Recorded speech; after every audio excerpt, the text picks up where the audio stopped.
Hello, everybody, and welcome to the Friday Night Drive podcast. Looking ahead to week 3 of the Illinois high school football season, I'm Josh Welge here with Steve Soucie. We're going to have Michael Duwojek joining us in a few minutes to talk a little CCL ESCC football. Steve, it's Wednesday. We have football in about 24 hours, with one game I know being played on Thursday, and then of course a full slate on Friday. How are you feeling? Yeah, it's one of those things where at the beginning of the week, I'm kind of going through everything that happened in week 2, get into that little lull between when we're jumping into the next week, and by the time we get to Wednesday, I'm ready to get some more games and some more data. So, like you said, there was a rescheduled game on Thursday. There's always a small smattering of games on Thursday, largely in the public league, but for the most part, the larger run of games is on Friday nights. So, but yeah, just to get a little nibble on Thursday, that's always a good thing. It really is. So thank you for doing that. Whenever teams do that, we appreciate that. A lot of good stuff coming up this week, football wise. A lot of good stuff from Friday Night Drive. It's our latest rankings dropped yesterday, and Steve's playoff projections dropped this morning, Wednesday morning on FridayNightDrive.com. I was looking it over today, and I saw there's a lot of new entries to the projections, but beyond that, there's some interesting about where the teams are and where they're fitting in the bracket. I don't know if you want to kind of expound on that a little bit. When you're watching this, it was one of those things that I thought was probably going to happen, and we talked a little bit about it last week in terms of how the public league changes, is going to affect this thing all year long. And I think one of the things that's interesting about that if you don't really study this, you don't really realize it. Most of the conferences in the state are run across 2, maybe 3 classifications. So, I mean, you can have maybe a 4A to 6A conference, or a 6A to 8A conference, or a 7 and an 8A conference. Well, the public league doesn't do that at all. I mean, I'm not sure how they group their teams in terms of how they decide which teams are in which divisions, but you can have a 2A team with a 7A team. And so if the change in the projection is made where I've decided that the 2A team is more likely to make the playoff than the 7A team, and the previous week I had it the other way around, then that causes a line shift. It causes all those teams that are on the bubble to shift one way or the other based on the enrollment of the team that I put in. So when we talk about those changes, a lot of times there were 33 this week. A lot of times it's a simple swap. I've changed a team that I think is going to go in the field. They're a 2A team. They're a 2A team that I remove. But when it comes into the public league, sometimes I'm swapping in a 2A team for a 7A team. And so that's going to start changing the lines. I actually had a reader send me an email this morning saying, I'm confused. I thought that this team was a 7A team and you're showing them in 6. Can you explain to me why that's the case? And then I went through the explanation of how it's all about the construction of the enrollments of the schools that make the field. And sometimes those changes can be pretty radical, and sometimes they can be really simple. It can be just like I said, a simple swap inside of a class. I can change who I think is going to finish 4th in a conference based on the results of that week. And all it is changing one 3A team to another 3A team. So that doesn't really change all that much, maybe moves the seating around a little bit. But in terms of the actual construction of the draw, that's where it gets a little hairy, is when you have conferences that have wild disparities of the enrollments of the schools that they're in. And there aren't a lot of instances where that happens in Illinois, but one of the places that it does, it's in the Chicago Public League. There's times where I feel like when I'm discussing what brackets teams are in and seedings and whatnot, I feel like sometimes I'm speaking a language that's very hard to understand by the everyday person. I'm sure you probably run across that as well. Yeah, I feel like that I should get like a little index card that I can hand to someone that says, this is how the enrollment board works. Like just a little card, because like I get the question often when I'm out in public. It's like, how are they a 6A team? Last year they were a 7A team. And I give them the same discussion points that I'm going over, but I feel like just to save time and have them to give them a handy little resource, I should have some sort of pre-prepared card that I can hand them to save us both a little bit of time. But no, it's definitely something that I've said this before. It's not complicated math that goes into the way that the IHSA playoffs are put together. It's just a lot of math. Like it's Mhm. just a lot of math. It's a lot of numbers that unless you really kind of know the ins and outs of it, it can be a little bit overwhelming if you're only a casual observer of it.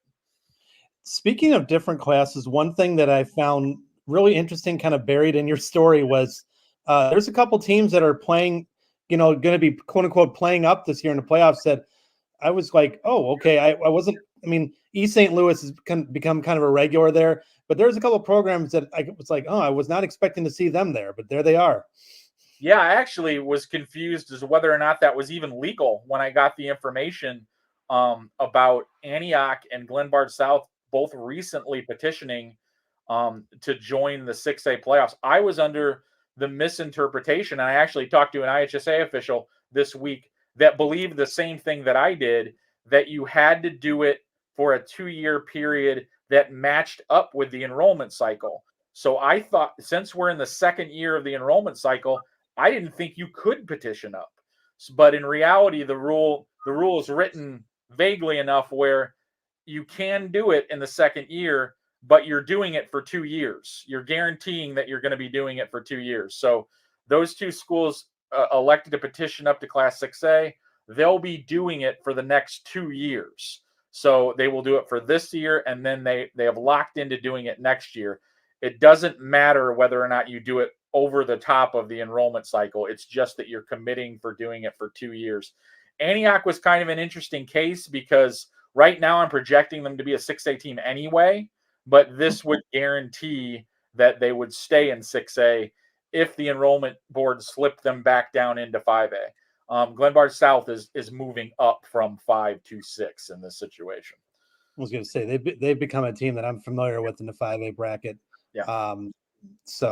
Yeah, we'll see how it goes with that. But a lot of good stuff on Steve's playoff projections, not only the projections themselves, but the story and just a lot of the just kind of ins and outs that he discusses. So definitely check it out on FridayNightDrive.com. Yeah, we're looking at to week 3. Got a great slate of games, conference schedules or conference slates beginning.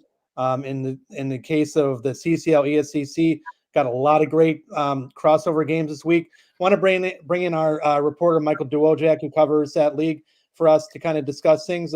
Michael, how are you doing on this Wednesday afternoon? Good. I'm kind of with Soucie right now. I'm kind of trying to get out to some football games. It's supposed to be a really good week, so a lot of good matchups to talk about this week 3. Yeah, before we get into week 3, I want to kind of quickly dip back to week 2. You're at the Battle Pulaski last Friday, and Ben lived up to expectations there. Yeah, it was definitely a great battle.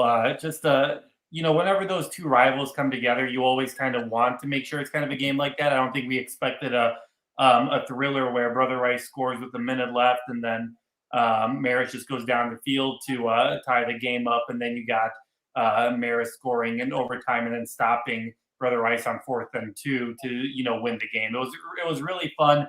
Obviously, really fun for the schools, for the neighborhoods. They're so close to each other, so it was definitely such a fun game. And honestly, I feel like we started to get a little bit.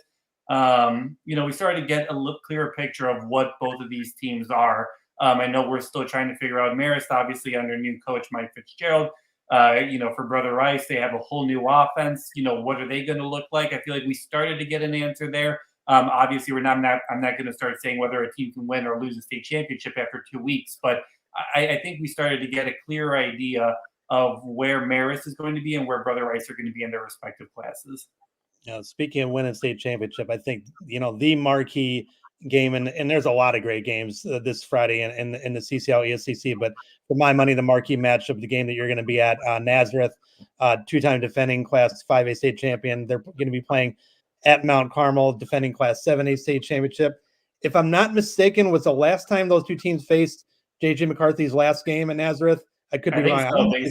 I don't think they've seen each other then, but man, great matchup. Obviously, Nazareth comes in 2-0. They really demolished Kenwood last week, which I knew they were going to win. I didn't think they were going to win quite like that. And Mount Carmel were able to get a bounce back win last week.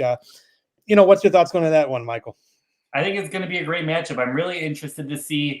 I feel like we, a lot of the high school reporters have been following the Hun school just to see, was that, Mount Carmel loss a good loss? Was that a bad loss? And, it seems like it was actually a very good loss just based on what the Hun school's been able to do so far. So I think this is going to be a great matchup because I think we'll finally see, Mount Carmel came out with a big, 28-0 win over St. Rita. Some might say, maybe it should have been bigger. Obviously, I didn't follow as much, but when you win 28-0, that's nothing to look down upon. But I think this is going to be a great matchup. Obviously, two-time defending state champions, two storied programs in the state, two great quarterbacks who can make a lot of plays with their arms and their legs. Obviously, a lot of great defenses. And I'm sure a lot of people are going to ask me what my prediction is. I don't know what's going to happen in this game. Like honestly, just based on what we've seen from Mount Carmel thus far, from Nazareth thus far, I think you've kind of seen, I'm curious to see, has Nazareth kind of, broken out of its August, September shell the last couple, years? Are they going to, win games so they don't have to, win 5 straight in order to make the playoffs? But I do think that Nazareth has kind of figured it out a little bit better this time around. So I think that this should be a really good test for both teams. And if you lose this game, I don't think that drops you out of the top 5 or even out of the top 10. But I think this should be a really fun matchup and probably a really high scoring matchup as well. Hey, Michael, I noticed you mentioned some of these teams in your notebook that just dropped recently on Friday Night Drive. But I was looking at this a little bit interestingly at the end of week 2. There are 12 teams currently that are still undefeated in the conference. If I would have asked you before the season, write down the 12 teams that are going to be undefeated after 2 weeks, how many of them do you think you would have gotten right? Well, I feel like it's hard to tell because you obviously knew that the CCL SEC Blue schedule was going to be tough. You knew Loyola and Mount Carmel schedules are going to be tough, and we just didn't know much about their week 1 opponent. So I feel like those 2 teams, I would have been like, yeah, that could happen, but I wouldn't be surprised if they lost. But the other programs that you kind of mentioned, like the Paul Prep is off to a good 2-0 start. Fenwick is off to a good 2-0 start. Montini's off to a good 2-0 start. IC Catholic is obviously off to a 2-0 start. I think they got the forfeit win there in week 2. So you're seeing a lot of good teams who are 2-0. You're seeing a lot of good teams who are 1-1 right now. So, to answer your question, I don't think I would have gone. I would probably say half of them. Obviously, I think there's a lot of parity in this league, especially at the non-conference schedule, with a lot of these teams, having to play against unfamiliar opponents because, not many teams want to play Loyola or Mount Carmel in week 1. So you kind of have these kind of matchups where you don't know much about the opponents. But I would probably guess half of what the teams actually are. And I'm not really surprised to kind of see the schedules right now. I know there are a lot of, white teams, some purple teams as well, some green teams that are 2-0. And honestly, I don't know, for how strong the conference is, I don't really know how much longer we're going to have this many undefeated teams because, as you guys know, every single year, this conference kind of just destroys you and you just try to survive and try to get to 5 or even 4, honestly, as much as you can. You think maybe this year we'll have a little bit more depth in some of these crossover games, though, just because of that? It feels like some of these teams maybe haven't bridged the entire gap with some of the upper division teams, but maybe they're getting a little bit closer, that we might have a few more, I guess, when these divisions cross over where the games might be a little bit more competitive. Sure, I would definitely agree with that. I think you're seeing some interesting matchups this week where I think it's the Blues playing the green this week, and then you got the white playing the orange, and then so on and so forth. So you're not having any red versus blue matchups this week, and obviously those are going to be particularly close matchups. But I think for week 3, for a lot of these programs to kind of start crossover play, I know some teams have already started their CCL ACC crossover games just to get some rivalry games in there, but. There are a lot of good games, and I think there are a lot of interesting matchups where you have teams that I think that are like fairly evenly matched, and I think that you're going to get a lot of good games. So, to go back to your point, I think that there's a lot of depth in this conference. Would I expect, a purple team to expect to maybe upset a blue team? Probably not, but I do think that, when the white and the blue play against each other, or the orange and the blue play against each other, I think there should be a lot of fun matchups that, could create some really good games. the one matchup I'm keeping an eye on with that one is, Montini. I feel like the first couple of years in this league, it was an adjustment. I kind of feel like, and Sure. you're 3-6 back-to-back seasons, but I think the fact that they were playing this league week in and week out was a big reason for that. They made a bounce back last year. They seem a lot more experienced this year. Got a lot of guys back. I think they've had 2 shutouts, but so far. But now they go to Marist. What do you think about that matchup? That's kind of one where I'm keeping an eye on. Just how far Montini has bridged the gap on some of the upper crust of that league. Yeah, I think that game will tell you a lot about Montini, right? I think, you saw Marist. Obviously, they had that emotional win last week. And you obviously saw, key offensive plays to, win that game. But you still saw some inconsistencies from that offense as well. So I think it'll be really interesting. Montini brings back, most of their team that made the 3A semifinals last year. How are they going to be able to compete with a team like Marist?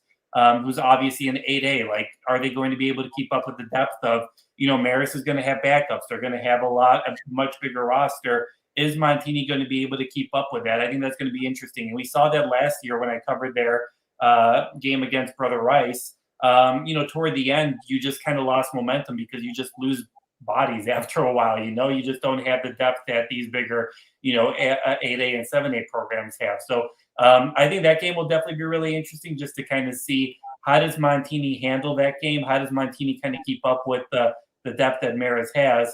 And, obviously I know, Coach Borowski is going to want to win this game, but I do think that this game will definitely prepare them for, not only their division quest, but I think once they kind of start the playoffs, I think these are great experiences to have that really kind of boost the team Montini deep into the bracket. Yeah, another interesting game Friday. Loyola playing the first Friday night game under the lights. They're hosting St. Francis. What are some of the other matchups, before we let you out of here, that you're keeping an eye on Friday? Yeah, I think that Loyola St. Francis matchup will be really interesting. Obviously, it seems like Loyola's fine. I think the bigger question now is just, how good is this East St. Louis team at this point? Loyola seemed fine. Obviously, I know Ryan Fitzgerald came out of that game. It'll be interesting to see how much he plays on Friday. It seemed like it was more of a precautionary move than anything else. But, that game will be really interesting because that's a new experience for Loyola. Obviously, they played Friday night games before. But, talking, to the players, to the coaching staff, it's going to be a whole new experience because for how good, Loyola has been throughout its history, some of the home games on Saturday have been, fine. Like you've got, fans at the game, but, for Loyola, such a big program who, brags about how many different zip codes, it draws upon, it's hard to get the students back to the games on Saturdays unless they're it's like a semifinal game or a quarterfinal game. So it'll be really interesting to see just how different that home field advantage is going to be for them, where they have the kids, staying on campus on Friday and they're going to be there for a Friday night as opposed to trying to get some parents and, some kids to kind of come back on Saturday. So that'll be interesting. And obviously we'll learn more about Loyola. And I'm really interested to learn more about St. Francis. Obviously they picked up a huge win against St. Louis team last weekend. Obviously those are some unfamiliar opponents, but I'm really interested to see how much can this offense continue to progress, right? Like how much can they continue to do, Brady Palmer and Robinson and that kind of stuff. How much are they going to kind of keep up with the offensive skill set? And can St. Francis' defense, stop Loyola's offense, primarily Fitzgerald, McPherson, and Loftus? So those would be some really interesting matchups. And like you said, there are a lot of great games. Fenwick and Joliet Catholic should be really fun as well. Fenwick starting the season 2-0. There'll be a lot of good matchups this week. That's why I really like this week 3 because, like we talked about earlier, it feels like for a crossover, these are pretty much as evenly matched as we can possibly get for crossover matches. So I think there's going to be a lot of disparity this week where you'll see maybe, a team that shouldn't win. I'm also, like you mentioned, Ignatius and IC Catholic. That'll be really interesting as well, just to see how Ignatius kind of battles back from losing to Fenwick by 10 points last week. And, how much can IC Catholic, hang around with an 8A program like St. Ignatius. That's Michael Duwojek. He covers the CCL ESCC for Friday Night Drive. You can actually check out his CCL ESCC notebook, which dropped today on Friday Night Drive. A lot of good stuff on there. Michael, thanks a lot for joining us. Thanks for having me, guys. Steve, another league that's starting conference play this week, a league that we've talked about it before. There's at least 2 wild games that go down to the very end. every week. I'm talking about the Duquesne Conference. 6 of their 8 teams so far are undefeated through 2 weeks. There's just a whole slate of games this week that I'm excited about. Probably Wheaton North and St. Charles North is the one that stands out.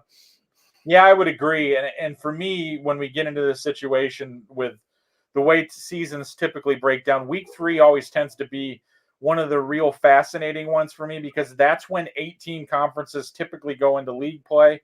That's the example with the Duquesne, because when you're in the non-conference schedule, you kind of learn a lot that you're using for information later on. Like, what did they do against these guys, earlier in the season, and how would they stack up against those teams? When you get into league play, that's when you're making real definitions, because that gives you an idea of how you should properly be stacking those conferences. And a lot of times these things are somewhat clear even as quickly as after the first week. The Duquesne, it's not. It won't be all year long. Like, every week there will be a game, 2 games, maybe 3 games where you look at it on paper and say, with a break here or there, I mean, this game could literally go either way. And I feel like I'm going to be saying that a lot about a lot of games in this league. Like you mentioned, the one that I'm most interested in this week is St. Charles North and Wheaton North. Wheaton North has obviously shown a propensity for pulling close games out of the fire, having won both of their games late in the fourth quarter over Lockport, and in the last week of the season, or the first week of the season, Providence. But and St. Charles North won a game at the final horn too, deciding to go for 2. So both of these teams have shown a willingness to get in those scraps and find a way to get wins at the end. So someone's going to come out of this with a loss, and I would venture to guess that it's probably going to take a while to decide who that is. And the interesting thing about this league too is obviously, like Batavia is 2-0, no surprise there. St. Charles North is 2-0, no surprise there. Wheaton North is 2-0, no surprise there. Lake Park is 2-0. Glenmar North, who was 0-9 last year, they're 2-0. Now, do I think they're going to go 7-2 or 8-1? Probably not. But they're already halfway to a potential playoff berth. So they're in the conversation, and now it's a dogfight to get to the next 2 or 3 wins. That's the thing that gets really chaotic about it. Now that we're in conference play, every week, only 4 of those teams are going to win. Right. 4 wins, 4 losses for the rest of the way in that league. So while they went through the regular, the first part of the season with a 13-3 record collectively, now that's going to change. Every week there's a 500 record collectively in the league, and it starts to become harder and harder and harder to stack those wins, especially when we get late in the season. You look up at your schedule and you're like, oh man, these guys are 5-1. These guys are 6-0, and I got to go through them the next 2 weeks, and I need to get a win in one of those 2 games. So that's what we're going to look at as the Duquesne goes along. I just think it's going to be, and I've said this before, I'd be surprised if anybody manages to get through this league unscathed, and it wouldn't shock me to see, a team, a 3-way tie at second place where everyone's got 2 losses, like in league play. That wouldn't surprise me at all to see that happen. I think from time to time you're going to get a result that on paper really surprises you, but I think that just speaks to the depth of the league, because if you rank them 1 through 8, however you think they are, I think you can make an argument in a lot of ways to move one team up 2 spots and one team down 2 spots. I think it's going to be really chaotic in that conference. And chaotic conference, chaotic games. I remember our former colleague, Jake Bartleston, it seemed like every Friday a couple years ago, it was a down to the wire. We're going to overtime. We're going to 3 overtimes. We have 80-yard pass at the end of the game. It was wild every week. And, as a writer, I was kind of living in a state of jealousy, because he had games every Friday that was like that you just dream of watching. And he was getting it game after game. But yeah, great league starts this Friday, Duquesne Conference. Another matchup, kind of interested to see. I was looking in your story about games you're watching. Warren and Lake Forest. Warren's let's just say they've had it up and down for first couple weeks of the season. And Lake Forest, I did not realize they beat Carmel in week 2. So that's an interesting one up there in the North Suburban. Yeah, when I'm watching the games on Friday night, I would typify as maybe 5 to 10 results that come in across the state that really kind of raise my eyebrow, and I'm like, got to find more out about that one. And when I saw that Lake Forest Carmel score, I was like, that's one of those games where I'm like, boy, that's something to keep an eye out, because I still believe that Carmel has a very good football team. So it kind of, not necessarily to decry Carmel, it was to raise up Lake Forest. I'm like, well, maybe this is a much better football team than I originally analyzed. So, Warren has owned their conference for years, and I mean, seemingly almost a decade now. But Lake Forest looks like maybe they have the team here that can make it, they can give Warren a good run for their money. And it's interesting that it's one that kicks off the conference season. Usually you'll see these kinds of games kind of backloaded towards the back of the schedule, but Warren and Lake Forest button heads here in week 3. And I think they could potentially still be maybe the best 2 teams in that conference. So a lot of great league games this week, but there's a non-conference game that's being played a little bit downstate that I know you're going to have an eye on. I know I'm going to have an eye on this Friday. I'm talking about Byron at Williamsville, a matchup that was not originally on the schedule, but talk about making the best out of a bad situation with Byron and Williamsville matching up. I remember it was 2019. They put one of the best state championship games that I can remember. Those 2 teams meeting up, and they meet up again this Friday. Yeah, 46-42 win for Williamsville in that game, and it was like it was watching ping pong balls. They were just going back and forth in that game. Really, truly one of the more entertaining games in a state final that I can recall in quite some time.